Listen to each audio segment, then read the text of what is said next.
So today I'm going to talk about ADHD in girls because it can look a lot different than it does in boys. I've talked about Attitude magazine before, and if you go to attitudemag.com, there's great information on ADHD. And on that website it says, scientific research strongly suggests that ADHD is hereditary, which means that if you are a mother of a child with attention and impulsivity problems, you may have ADHD too. This comes as a surprise to many women who assume that ADHD is a diagnosis for hyper little boys.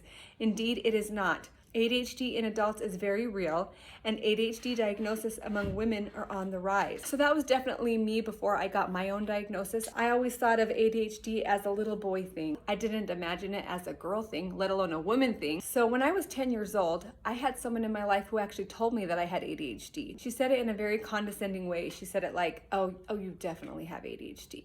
Like I was naughty and I had done something really wrong. So I was really offended by that, and I didn't want it to be true because of the way that she said it, like it was an accusation. But she took me to a therapist to get the diagnosis. During that appointment, I sat down in a chair with one therapist for about 30 minutes. It wasn't very long.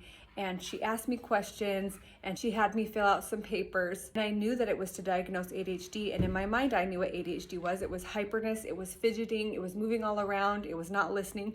So I made sure to do the opposite of that. I sat very still in my chair. I listened to everything she said. I followed all the instructions, and I did a really good job. So of course, when it was over, the therapist told this person that, no, yeah, she definitely does not have ADHD. And I was really relieved and happy, and I was so happy to prove this person wrong that I didn't have it. But of course, I really did have it, but there were so many problems with that test that it did not detect it. First of all, it was too short and I wasn't comfortable with the tester. So I was on my best behavior trying to impress her, and I was nervous. So I was doing, what she was telling me to do. Also, I knew it was to test ADHD and I didn't want to be diagnosed with that. So I had a high motivation to be on my best behavior. ADHD people are smart. We know how to behave. When the motivation is high, we can do what we need to do to get the job done. Back at the time when I was 10 years old, there were a lot of girls being undiagnosed because there was a view that ADHD really was only the really hyper, really obvious signs of ADHD. There's a really good quote in Taking Charge of ADHD, the book that I always quote from. It says, ADHD is seen more often in males than females during childhood, 3 times more frequently. Mental health clinics that specialize in the disorder may see as many as 6 to 9 boys for every girl who comes into their clinic because of referral bias.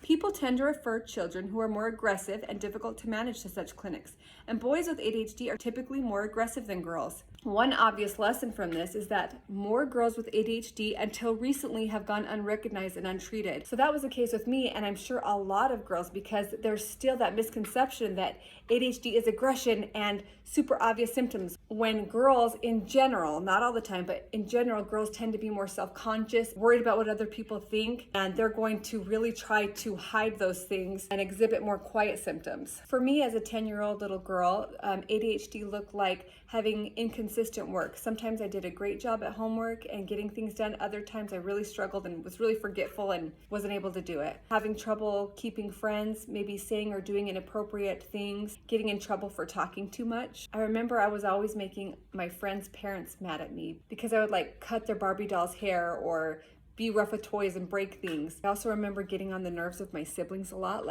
I was called annoying more times than I count. That word was used all the time. So being seen as annoying, struggling deeply with self-esteem, being a dreamy child, kind of always being in your own world, being distracted, having to be reminded to stay on task over and over again. My mom would tell me to do something and I would start, but then I'd get distracted. And I seriously just kept forgetting, and she'd have to be like, Debbie, go back and do that. And I'd be like, oh yeah. And then I would just get distracted again and I would wander off, and she would have to call me back so many times. My poor mom. I was never really aggressive or super hyper in class. I think I was pretty quiet in class, especially as I got to be an adolescent. As a kid, I was probably more outgoing, but as you grow older, you become more self-aware and you become more self-conscious. I was a really self-conscious teenager, and that was just part of my personality. Maybe other girls with ADHD are more confident or more open, but that was just my personality as being really self-conscious. And as I got older and older, trying to hide that more and more. So the points that I want people to take away from this is that, first of all, ADHD can look really different in girls than it does in boys. Just because your girl isn't super bouncy or aggressive or obviously hyper, it doesn't mean that she doesn't have ADHD. Secondly, I really think it's so important how we talk about ADHD, especially when our kids first get the diagnosis. If we say it in a way that it's condescending or like with pity, like, oh, you might have ADHD,